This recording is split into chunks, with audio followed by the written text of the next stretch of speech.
Hey guys.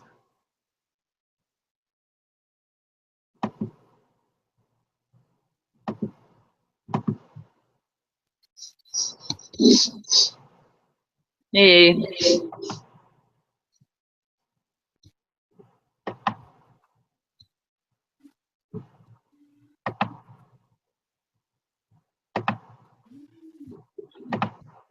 Hello. How are you? Good. Is Erin in this chat or do I need to invite her again? I did invite her, so we will see. Okay. Awesome. Let's go. Let's see.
Let's see if she'll text us.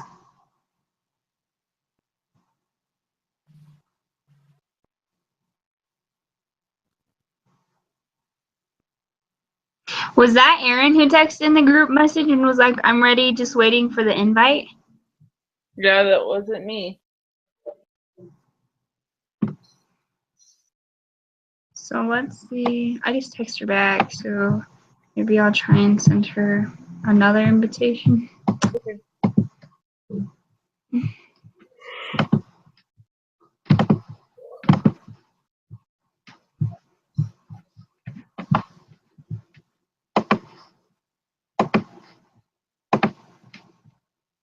Let's see.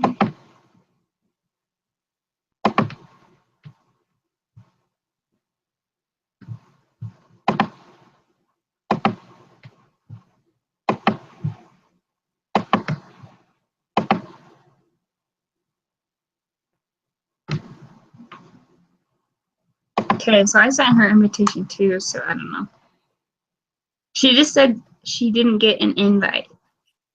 I guess we will see if your invite works. Maybe I have the wrong Erin. I don't know. I have 3 errands. Like when I click on it, so I just invite them all. I have no idea who I'm inviting to our Google chat. Hello. Hello. Hi.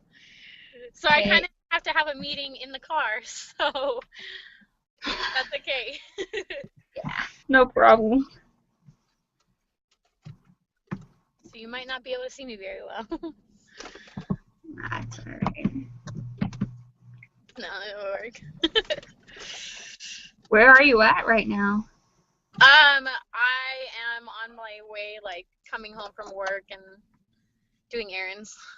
Ah, nice.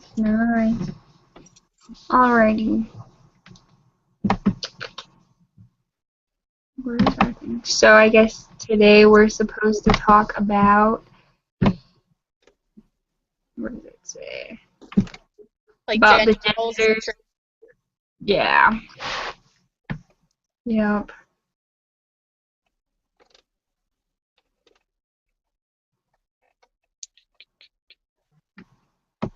So one the of the, first question. oh, go ahead. You can do it. So he first asked, like, oh man, where did he even go? Do we handle gender differently in the LDS culture? I think What do you? so. So do I I. think I do too. the rules are more defined. Yeah.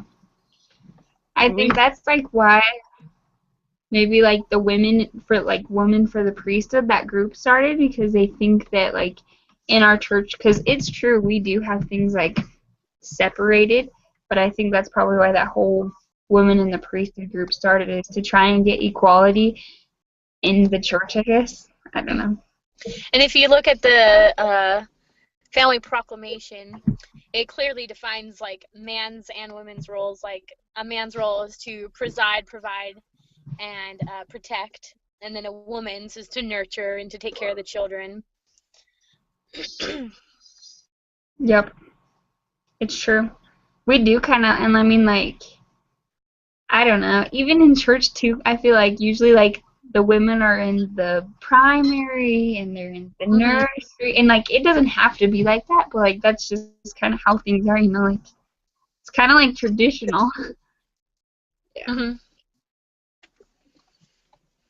And the men are never in charge of the food. Nope. Always the women. Like linger longers and stuff like that. Yeah. It's always Which, it's always the women in the kitchen. yeah. Seriously, though, it really is. But, I think it's because, like, society views, like, LDS women as, like, that's what we do. We cook, we clean, like, I have a guy at my work, and his wife has 9 kids. And, like, everyone comes into work, and they joke with him, and they're like, man, you're Mormon. Like, that's why you have so many kids. And it's just kind of like, not only do we, like, stereotype ourselves, but also, like, the society around us also kind of, Does like, it? makes us who we are. Yeah. I think.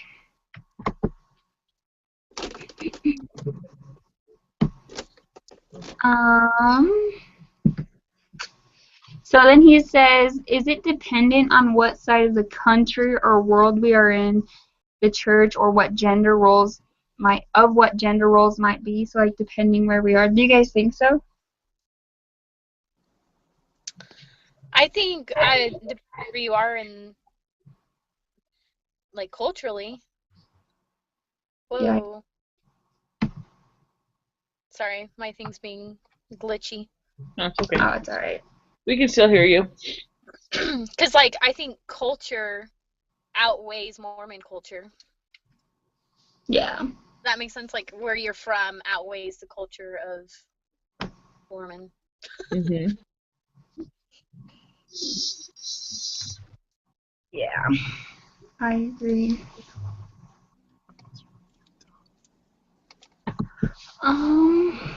Megan, do you have any insight on that?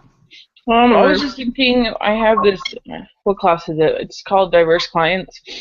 And I had to interview a Tongan who's in our ward, and he said exactly that. And some people in that culture take more part of the culture instead of part of the religion. And so that's exactly what happens, is the culture reflects more than what our religion does. But he was always taught to, like, grow up in the religion. So what he does is he treats everyone equally. He understands the differences between the roles between husband and wife and male and female. Or in the culture, it's like the husband does certain things and he is different than the wife, and they're not equal. Like in our church, we're taught that we're equal, but we both have tasks that we're both given from Heavenly Father that are equally important. So. Mm-hmm. That's interesting to think about. because it's true, like, things are separated, like Aaron was saying, you know, like in the family proclamation, like there's things that women have to achieve and there is things that like the men have to do. So it's just interesting to see like how your cultures also like Show it. show it, or like give a new perspective to things too. Let's see. So it says, with attractiveness in the LDS culture, is there a unique factor to that? I like how he said in the video, like, about the RM. Mm-hmm. Like, just, and I liked how he said, like, after he served a mission, he realized that RMs are not all what it cracks up to be. Yeah. I totally agree with Definitely that. like I don't know, like a lot of LDS girls, when they find out someone has not served a mission, it kind of like makes them less attractive. Mm-hmm. Or makes them like less of a candidate to be someone that they would like see themselves marrying or things like that. Yeah, which is really sad because even returned missionaries, you know, that did serve full-time missions are not. A lot of them Good make people. mistakes. Yeah. Or some of them Yeah. do worse things than people who do go or don't go on missions. Mm-hmm. Yeah. I think that is like a downfall we have in like our religion, or like the way that we are, because we grow up knowing like missions are so important, and then like for someone not to go on it, it's kind of like betraying like the Mormon ideal or whatever. But like my two older brothers didn't serve missions, and I think that they're decent people, you know, like it shouldn't really matter. But it's true, like a lot of the LDS girls that they've tried to date or whatever always ask them like, so where did you serve your mission? And they're like, I didn't. And they're like, oh, kind of like changing their minds without actually getting to know them. Like a mission is the most important thing.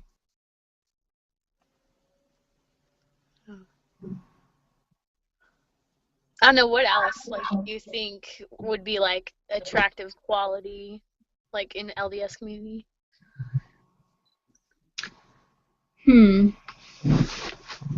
I think like another big thing though is like being temple worthy. Like Oh yeah. nobody wants to wait to get married. You want like to find someone who's prepared themselves and who is prepared to enter into the temple. Mhm. But other than that, I don't know. What do you guys think? Any other ideas? I don't know. I think those are like two big ones. Yep, those are the giant ones that came to my mind. Yeah.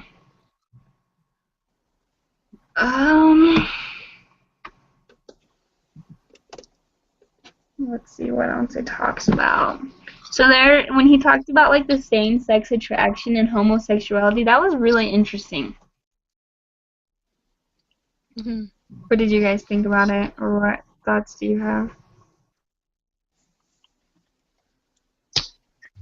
I think having the same sex attraction is just like the law of chastity in the way you're tempted to do it.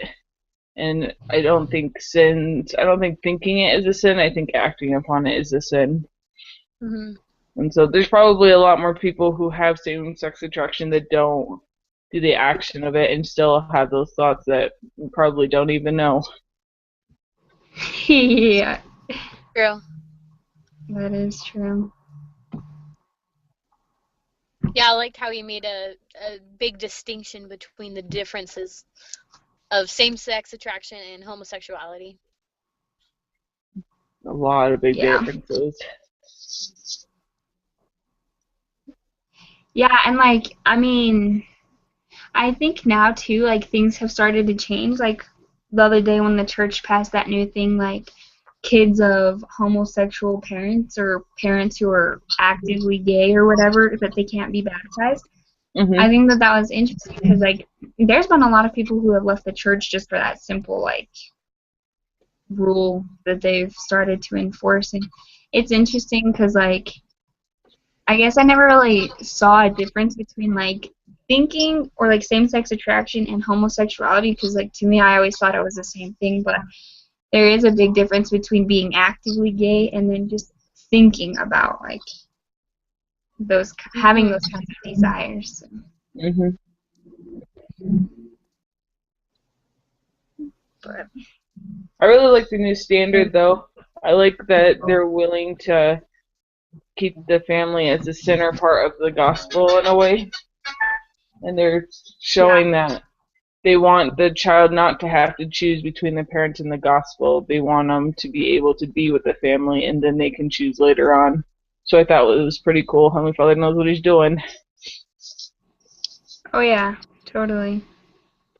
It was pretty bold of them too, like knowing that people were gonna be so upset about it and everything, to just still go ahead and like do what the Lord said. Yep.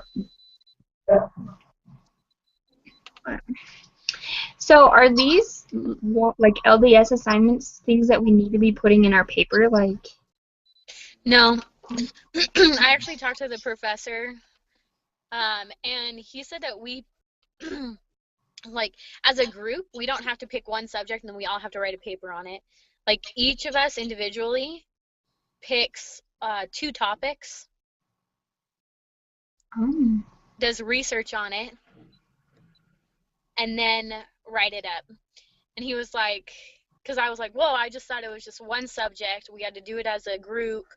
And he was just like, well, if you just picked one subject, like, that would be 9 pages of it's going to be boring. Like, I was like, well, I was really confused. yeah. So you pick 2 topics, and then you do the research, and, like, you can put down, like, the interviews and, like, quote them inside your paper. Mhm. And then the last page, the 9th page, should be resources. So you And really have basically- like an APA format because you have to have your title page. You have like 8 pages of information, And and then your 9th page resources. is your Yeah. resources. So it's not as big as, like, we think it is. Hmm, But then we have 2 topics, is what you said? Yeah, you pick 2 topics. So, like, any of them? So, like, the law of chastity and keeping the Sabbath day holy? Like, 2 random ones like that? Yeah, like, he gave examples, like, specifically. You want to be more specific with that. He'll, like, I guess, like, how we date, or how we keep the Sabbath day. Like, so pick, like, a specific subject, like, in LDS culture, on the Sabbath, they do not watch TV. And explain, the whole part of this essay is to explain why Latter-day Saints don't watch TV on the Sabbath. Like, why do some Latter-day Saints not watch TV on the Sabbath? Explain to them, like, back it with doctrine, back it with personal interviews, maybe your own explanations. And he said you don't have to come up with, like, the answer, just try to understand why they do it. That's interesting. Seems a lot easier than what we were making it. Yeah. I Yeah. felt so relieved after that. Yeah. Because, I mean, like, if you think about it, especially, like, having an APA, you have, like, a title page, and then you have your abstract, and then you have a conclusion page, and your, like, works cited page. So that's, like, 4 pages out of 10 there. Yeah. And some of those, like, in those pages, like, you'll be quoting people, and so, it'll probably be, like, an entire page of just an interview. Quite a few. Yeah. True that. But I actually have to get going. Okay. Okay, that's fine. But hopefully I think we're done anyway. Okay, Yeah, we covered everything on the paper, so. awesome. All right, do you guys want to do the same time next week? Yep, that's fine. Or just. That Okay. works. Sounds good. See you guys. See ya. Bye. Bye.